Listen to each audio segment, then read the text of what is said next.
Hello, everyone, and welcome to Full Time, where we take you around the world of soccer, locally, regionally, nationally, and internationally. The Full Time podcast is presented and powered by 91 Network. You're listening to Season 5, Episode 26 of Full Time. I'm your host, Daniel Scarpino, and with me is our co host, Gitano Gallo. Before we begin today's show, we'd like to take a moment to thank our sponsors. The Full Time Podcast is sponsored by Little Caesars Pizza. With their two locations in Sault Ste. Marie, Ontario, you can download and access the Pizza Portal app so you can enjoy a delicious hot and ready pizza from Little Caesars today. The Full Time Podcast is also sponsored by Sioux Sports. To check out Sioux Sports and all of their articles, announcements, and streaming platforms, including True Host Media and True North Radio, visit SiouxSports.com as well as Sioux Sports TV on YouTube, Facebook, TikTok, and Instagram. We remind our listeners that recordings of Full Time occur weekly or bi-weekly, and uploads to all of our platforms for public viewing and listening occur weekly or bi-weekly as well. Folks, we are beyond ecstatic to welcome you here to Full Time with us, where we get to have a conversation about the sport that connects us all. G, how are you, my friend? I'm doing good. A little tired. Had the first bonfire of the year last night, but outside of that, I'm doing great. Woke up, watched a bit of footy. Still a bunch going on actually, which is fantastic. But how are you doing this morning, Scarps?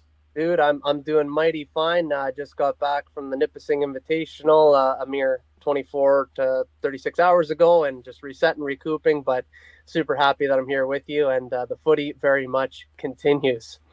In today's show, we will discuss Europe's Big Five, the FA Cup, the Champions League, and the Europa League. As always, if anyone would like to listen to our previous content, please check us out at Full Time on all platforms of 91 Network.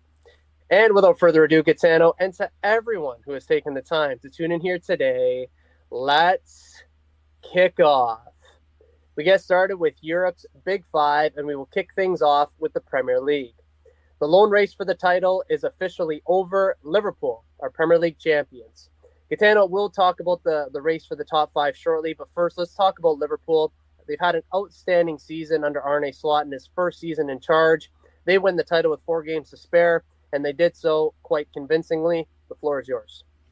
Yeah, I can't say I expected this in the slightest, and not just in terms of like how like kind of a one horse race it was for most of the year. I think everyone kind of expected a few more challengers to really push, but just in his first season for Arne Slot to get this Liverpool team, they were kind of they almost felt like they were in transition last year. Like it felt like it was going to be a little bit of a longer time before they were challenging for a title. But just to turn them around the way that he did, I guess in the short space they did, and really with no major hiccups, like not even like minor hiccups that I can think of. We joked about we were waiting for the bubble to burst, and it just kind of never did. So it was just frustratingly impressive to watch, if we're going to be totally honest. Obviously, I think a couple of the teams around them could have challenged a little better. Your Arsenal, my City definitely could have done a lot more this year, but can't take anything away from this Liverpool team. Super super impressive and super deserved Premier League title win. Yeah, totally deserved. And like you said, no hiccups. The only hiccups really were the contract situations with the likes of Trent Alexander-Arnold, Van Dijk, Mo Salah, these sorts of things. But from a footballing sense, you never heard a whisper of anything. And that's a sign of a team that's very much together. But you take a look at that roster, that's a team that's been around the block and know how to do these sorts of things. So it doesn't surprise me that they won. It wasn't something that I expected that they do it in the fashion that they did. But at the end of the day, they totally deserve it. So Liverpool, Premier League champions. And the race for the top five is as tight as you'd like it. Arsenal is second with 67 points. Newcastle is third with 66 points. Manchester City is fourth with 65 points. Chelsea, Aston Villa, and Nottingham Forest are all battling for the final Champions League place. G, your thoughts on the top five race? Yeah, it's been really poor if we're going to be totally honest. City dropping points, relegated Southampton, one of the worst Premier League teams of all time. Southampton yesterday, um, the Arsenal losing today, or looks like they're going to be losing today. They're down right now. Just Nottingham Forest sliding all the way out of European places when they were basically third for the entire season. Just a real lack of quality, really. from these contending teams, which kind of makes it fun because you have, there's no guarantees of what's going to happen. Like City absolutely should have destroyed Southampton 9 or 10-0 yesterday. We get a goalless draw. Like it's for entertainment value, not terrible, but for the actual quality of the football being played in the Premier League right now, it's like pretty shockingly low. Yeah, totally agree. You said that, I would say, perfectly well, and I'm not exactly sure what's happened in the last third of the season here with the teams outside of Liverpool. But again, there's been a drop off. Certainly makes it more entertaining, but from a quality point of view, not necessarily what we would have expected. And in the relegation zone, the next and final club that has confirmed their relegation to the Championship next season is Ipswich Town. Ipswich can no longer gain enough points to stay up in the Premier League, so they will be going down to England's second tier come August. Gitano, for a second straight season, the three promoted sides to the Premier League have all been relegated in their subsequent season. Why is this the case? I mean, I think there's a lot of factors. I think the style. So I'm going to use Vincent Kompany's Burnley as an example. Like in the Championship, they played, they got like 100 and something odd points, like barely lost the game, played this beautiful, attractive, expansive attacking football. You can't do that in the Premier League with the quality of players in the Championship. They tried it against City and got absolutely like run over. I think we probably put 6 or 7 past them. Like it's just, you basically have to have two separate teams. You have to have a team that's good enough to win the Championship, and the way you have to play to win that. And then you need that team to, within a summer turn around and be able to, fend off a Liverpool and Arsenal. Arsenal just tied it up. Oh, no, don't. Congratulations on that. That's a huge point for you guys if you can hold on. Yeah. But yeah, you have to be able to, hold off an attack like a Liverpool, an Arsenal, a City, a Chelsea. Even kind of the mid-table teams like a Villa, a Forest, Brighton. Like there's just that gap, that difference in quality is just so insane. And part of it is that the Premier League teams, kind of the established Premier League teams, can afford to bring in, a 30 or 40 million pound guy every summer or every window and really not be at risk of any like PSR or FFP stuff. Or it's a lot harder for a Championship team to bring in enough of those players, right. And do it now financially like correctly. It's a tough balance. And the other thing is you don't want to. Now, mind you, it took them a few years to get it right, but like Forest used to sign like 40 guys a transfer window. Yeah. That was the way to do it. Fulham, when they were kind of in a yo-yo spot, that's what they were doing. It was like just bringing in a full 11 of guys and basically throwing at the wall and seeing what stuck. A lot harder to do that now with financial regulations, and it's just really not a sustainable way to run a club. So I think there's a lot of things that go into it, but I also think that some of those Championship teams like can come up and play decent football, and like look at the teams that are outside the relegation zone right now. Like it's like Spurs and United. Or the two teams, 17th and 16th, which is, I know it warms my heart, and I know it warms yours too. Yeah, yes and no, because of what we're going to talk about later. But yes. Well, yeah, just in terms of the Premier League. I know. Like we see how poor they are. Like United have 10 wins all year. Tottenham have 20 losses now. By the way, after today, just want to make that point. 20 losses. That is relegation form in a regular season. Like in a normal year, that's relegation form. And that's kind of what I mean. Is like, so 40 points is kind of like the magic number to survive in the Premier League. And like Spurs and United with 2 games to go, don't have those. They still don't have 40 points. And there's a chance that they don't hit 40 points. Yeah, there is a chance because they just rest for those 2 games to focus on what's upcoming for them. But yeah, the gap unfortunately is a little bit too big. I think to your point about finances from Championship to Premier League, I think that is a contentious point. I know that there's some talking points right now about parachute payments and these sorts of things. I don't know if that solves problems. I would imagine that it would alleviate some stress and help those teams coming up. But I do hope that whatever 3 teams, we know 2 of them coming up to the Premier League next year, but the 3 teams coming up, I hope that they can make it a little bit more competitive so we don't see 3 up, 3 down again.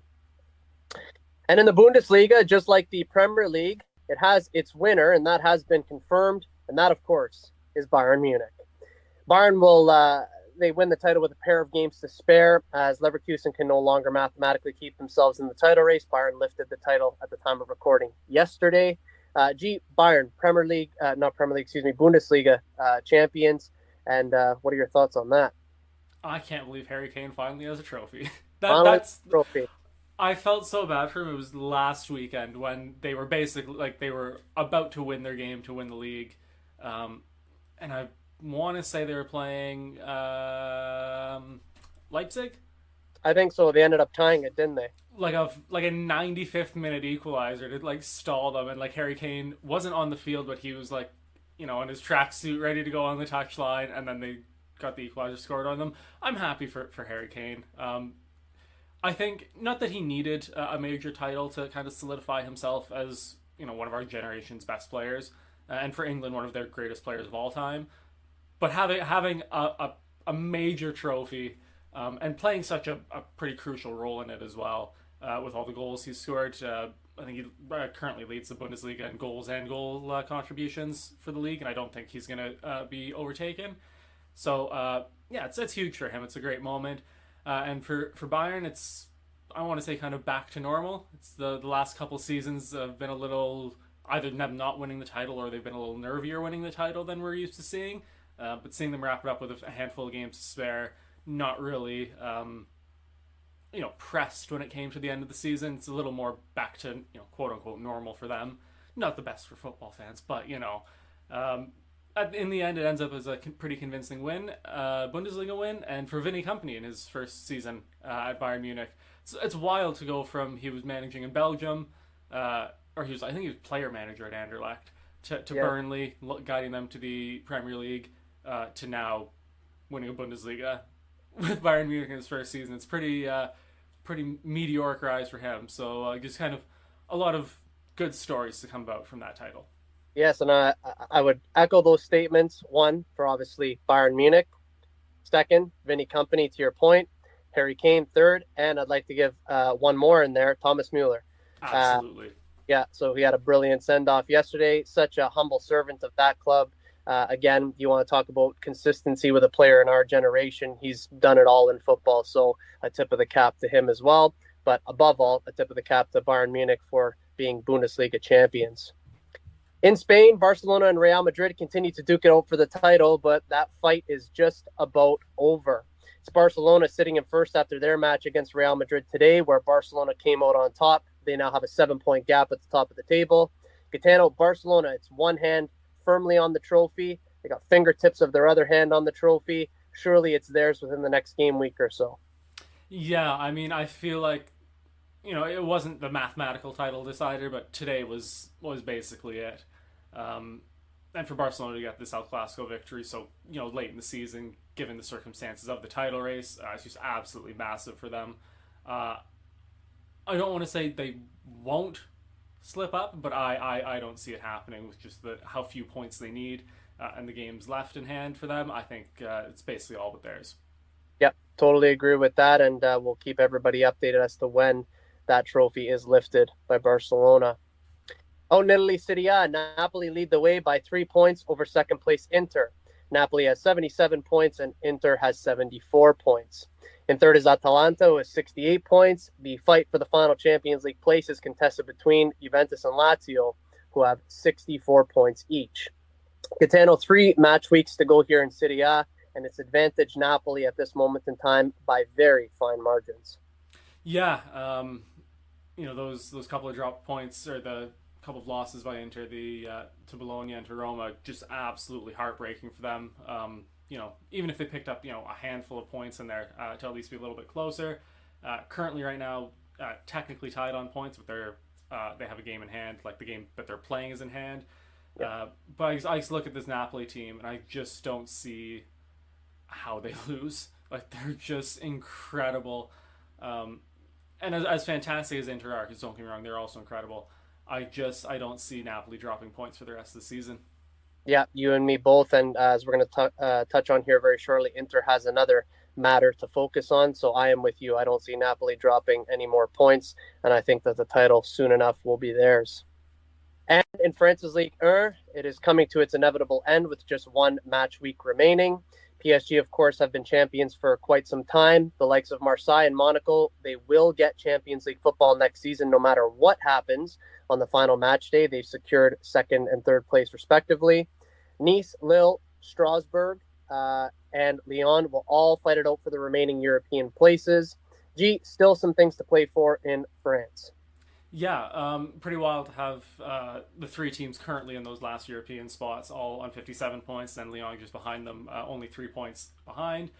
It doesn't look like any of them play each other in the last match week, which would have been like fireworks. That would have been so good. But still, there should be some incredible football played out in France, kind of for this last week, and some like really important football for a lot of these teams. You know, for a team like Strasbourg to potentially be playing European football is to be huge for them. Absolutely huge, and we'll keep an eye on that race for all of those European places.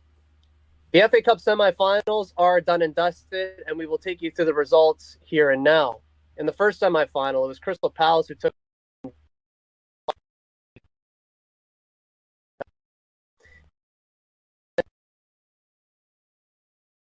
very little room for doubt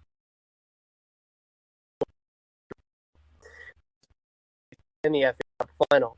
Gitano was an outstanding performance from Crystal Palace, and Aston Villa truly just didn't do the business on the field. Break this one down for us. Yeah, I was extremely shocked about this result. I thought the game would be a lot closer in terms of scoreline, and also like even if you look at the advanced stats, I really thought it would be a lot closer. But Palace absolutely played them off the park. Obviously, so Eberechi, what a goal that was at Wembley. Like just you want to talk about like dream goals that you want to score on big stages, like that is right up there. And to do it at Wembley in an FA Cup semi-final is huge for them. And then sorry to get the brace, huge. But yeah, they just absolutely crushed uh, uh, Aston Villa. Like just, and you look at the stats, like Villa had more possession and more shots. Only one more shot on target, but no big chances created. Um, you know, fewer accurate passes. Like just really didn't.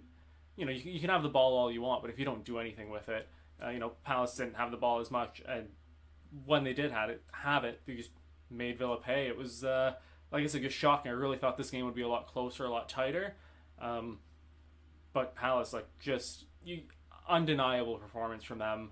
Huge for them as a club. I don't remember the last time they were in a cup final. It's been. I don't remember.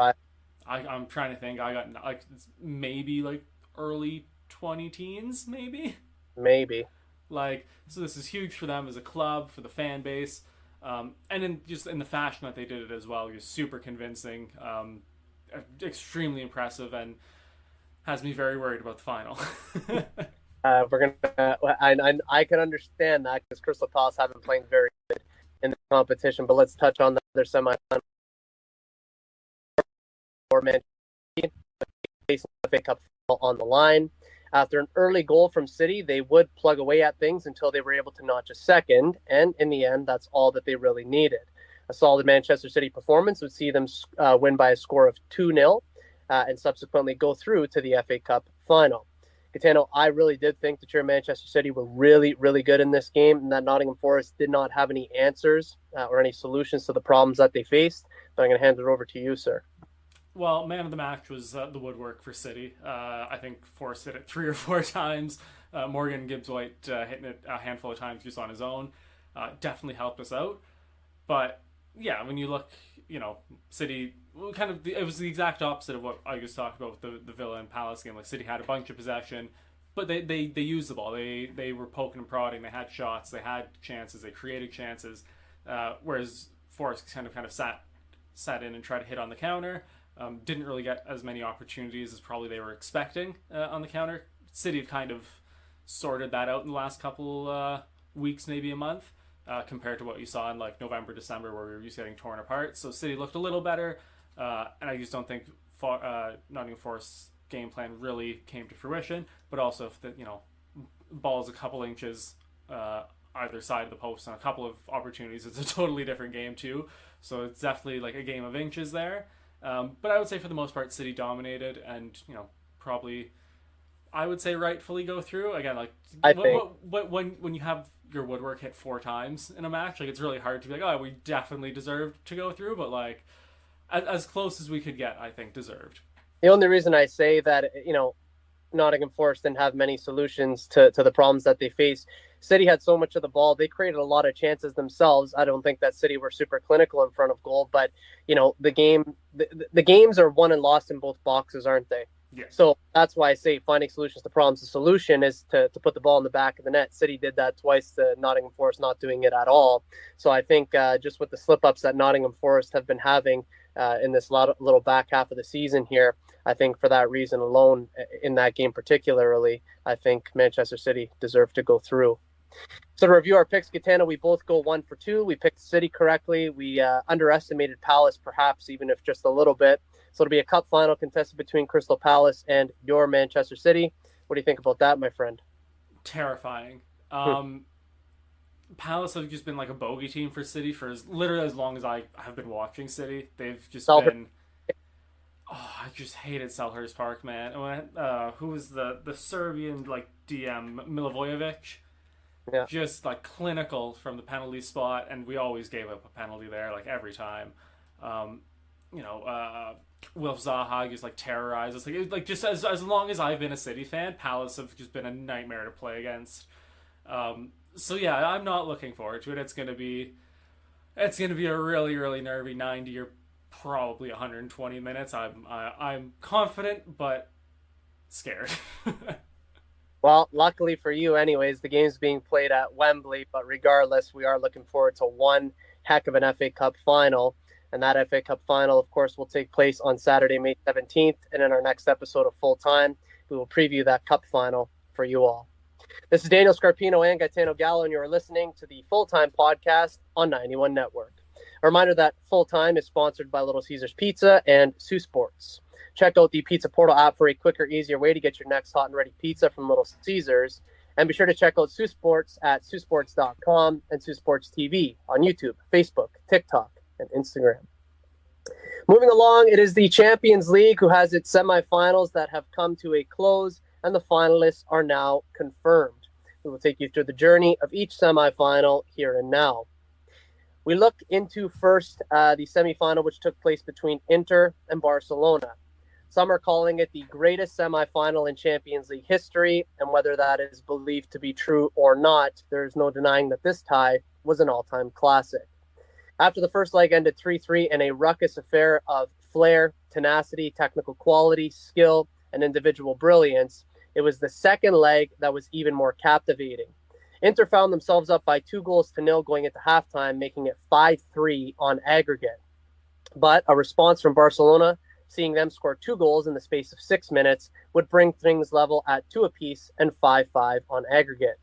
In the 87th minute, what looked to be a match-winning goal from Barcelona's Rafinha would be cancelled out in the 3rd minute of stoppage time by Inter, making the game 3-3 and 6-6 on aggregate.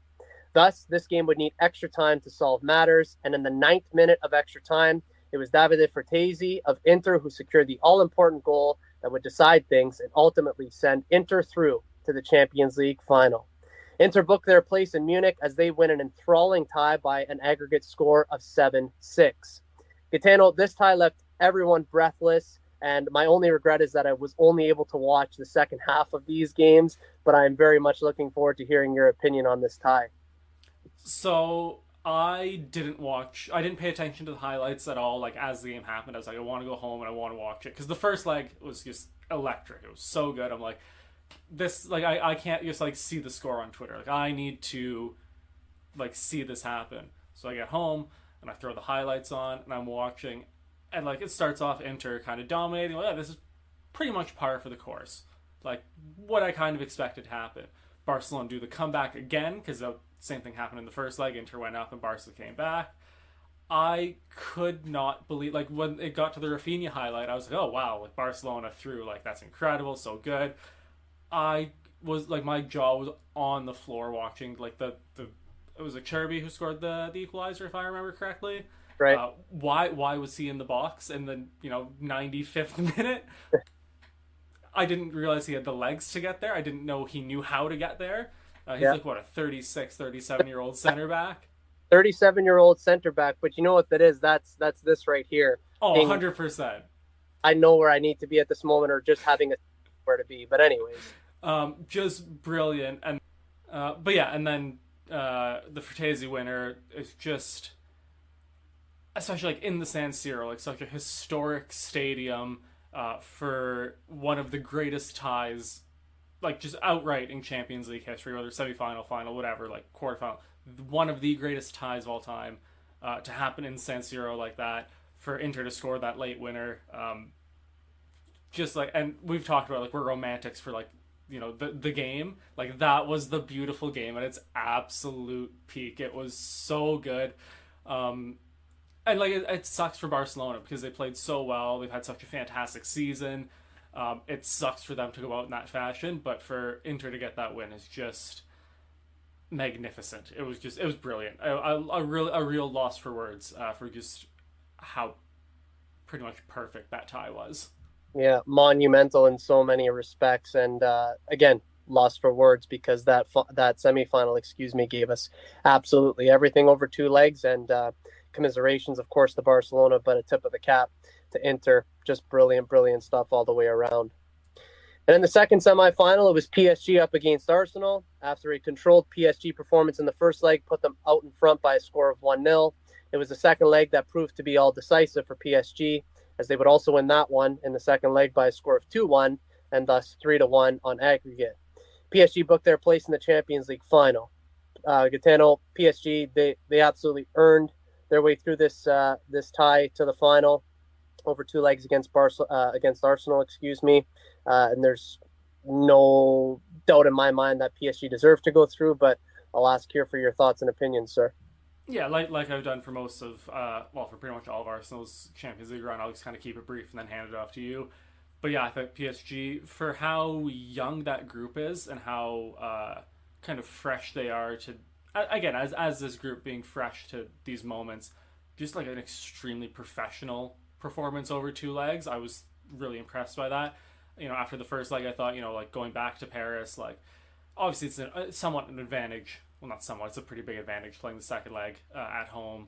But Yeah. I thought, maybe the moment might get to these players, you might see them, kind of a little too jittery, a little too like into it, make some mistakes. But they looked really, really professional. And I thought Arsenal's kind of lack of tooth up front, like just, are they gonna? Is the board gonna regret maybe not getting an extra forward in January, or making the move last summer? Like, I don't know. I thought Arsenal, they looked good, but they just didn't create enough and weren't clinical enough. And with a professional performance like that from PSG, they really, I don't want to say they didn't stand a chance, but it was just a real uphill battle from Arsenal. And just a really, really well done job by PSG. I think Arsenal will look back at a lot of things. We as fans look back at the two failed transfer windows this summer and then again in January. I think that's where it all kind of starts. But if you're just specifically looking at the tie in the first leg, I think that the tactics from Arsenal weren't right. They went for too much control. And I think that being at home, they probably should have put their foot on the gas a little bit more. They played far too reserved. I understand that you leave yourself open and susceptible to counterattacks and things like this, but when you're at home, you're almost willing to take that risk. Arsenal didn't do it. Second leg coming out, Arsenal's first 10 minutes blew me away. They were amazing. But when you get clear-cut chances in front of goal, when you're 6 yards out, 8 yards out, 10 yards out, if you don't put the ball in the back of the net, a team like PSG is going to punish you. So Arsenal had the chances. They didn't make the most of them. And then when they found themselves down 1-0, for me, on that bus ride that I was on, going down to coach in a soccer tournament, I knew it was over from there.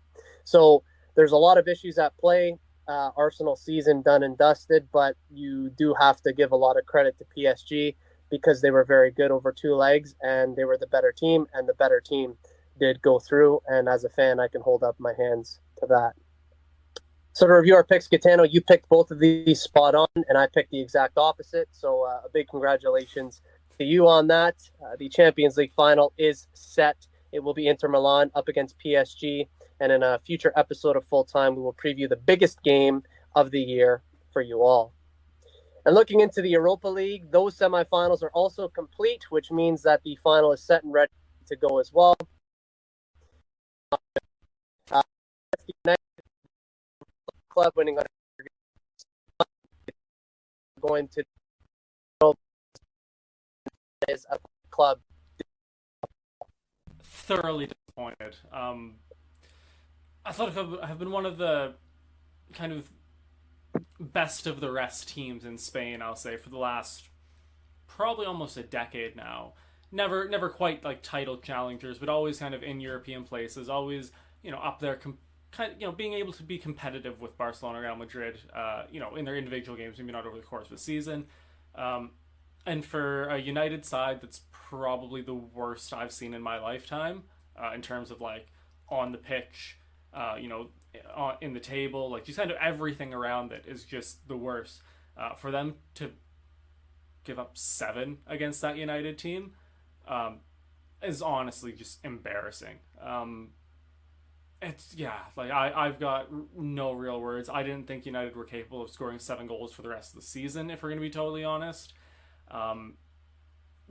Just from an athletic club standpoint, just unacceptable at really every level. I can't imagine, a top 4-ish like Premier League side losing 7-1 over 2 legs to a nearly relegated Spanish team. Like it's just, it would be like I'd be calling for the manager's head, the owners, the players, like everyone. Like that is just entirely unacceptable. Yeah, unacceptable is the word without question. I was thoroughly disappointed because this wasn't competitive in the slightest, and I knew that it was over after the first leg. So, yeah, really disappointed. But United get through somehow, some way. And like you said, for them to score 7 goals is unimaginable, really. But regardless, here we are. And Tottenham got the better of Bodo Glimt, winning both of their legs for an aggregate score of 5-1. Gitano, Tottenham get through to the final. But first, your thoughts on this tie here between Spurs and Bodo Glimt.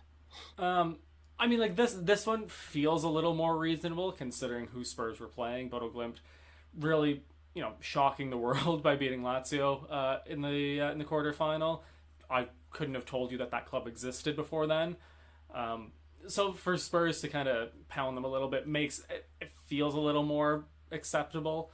But again, I'm also like shocked Spurs were able to score 5 goals. I'm more shocked that Spurs only conceded 1, considering just how awful their defensive situation is. But yeah, this is like slightly less embarrassing if you're Bodo Glimt. They got a European semifinal, and they lost a Premier League team barely. And any other season, Spurs might genuinely have been relegated. But it's a little less embarrassing for Bodo Glimt, and it's a slightly like easier pill to swallow. But still not happy about it. And you think back to the top of our show, Gitano talked about the likes of United, Spurs not even having 40 points. One of these two are going to win a European trophy. And for football reasons, I think that is a disgrace. But, as an Arsenal fan, given the season that we've had, we're going to walk away with nothing. So on a normal episode, I'm letting both of these teams have it. And it would have lessened the blow, honestly, if Arsenal made the Champions League final. But I know as a fan right now, I really can't say too much. So all we can really say is that Tottenham and Manchester United are in a European Cup final. We obviously both picked these incorrectly, Gitano, but the kind of unwanted and unthinkable sort of happened. United and Tottenham. And, what are your thoughts on that? Because I really don't, I don't know what to say. I mean, the best case scenario in this is both teams are absolutely awful, and it's an entertaining game for the neutrals, as it's going to be like a 7-8 final. Because neither team can defend if their lives depended on it. But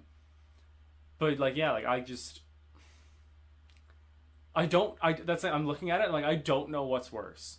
Yeah. Like I like United winning is awful, but Spurs winning is like equally awful. Just literally the entire footballing world, bar the fan base that wins that, loses. Yeah. Like typically, like if this was like any other, Frankfurt and Roma, Europa League final, like whatever. I don't really care either way. I'd prefer one over the other. Like a little bit, but like nobody would like really truly care. This feels like the entire footballing world is like, why? Like, Exactly. why? Like this, like the whole competition for the year is just an absolute waste. Yeah. If we're gonna be totally honest. Yet here we are. We have to accept it, and we will, just like the Champions League, preview this game for you all in an upcoming episode. This is Daniel Scarpino and Gitano Gallo, and you're listening to the Full Time Podcast on 91 Network. A reminder that Full Time is sponsored by Little Caesars Pizza and Sioux Sports. Check out the Pizza Portal app for a quicker, easier way to get your next hot and ready pizza from Little Caesars, and be sure to check out Sioux Sports at siouxsports.com and Sioux Sports TV on YouTube, Facebook, TikTok, and Instagram. Ladies and gentlemen, that is Full Time. As we bring today's show to a close, we want to extend our greatest thanks to all of you for tuning in. Gee, another great one today, my friend. Well done. Absolutely, and well done to you as well. Is that Arsenal result full time yet, or? To be perfectly honest, I didn't even have it uploaded here on my screen. I'm gonna check right now. I couldn't tell you. I really couldn't tell you. Oh, they literally. So, yes, secure a Champions League place, despite the fact that hasn't been the greatest of endings to the season, but it is what it is. G. A reminder to our listeners that the next episode of Full Time will be recorded the week of May 12th, 2025. In that show, we will take a look at the FA Cup final, which we'll preview for you all, the Conference League final, which we will preview for you all, the MLS, and local soccer. As always, we'll keep everyone in the loop with all of the happenings in the world of football. For weekly content, make sure to hit like, follow, and subscribe to all platforms of 91 Network on YouTube, Spotify, Apple Music, Facebook, Instagram, X, TikTok, Podbean, and Spaces at suittoday.com. For Gitano Gallo, my name is Daniel Scarpino, and thank you for tuning in to Full Time. Look forward to seeing you at kickoff next time back here on the Full Time Podcast and 91 Network. Best always.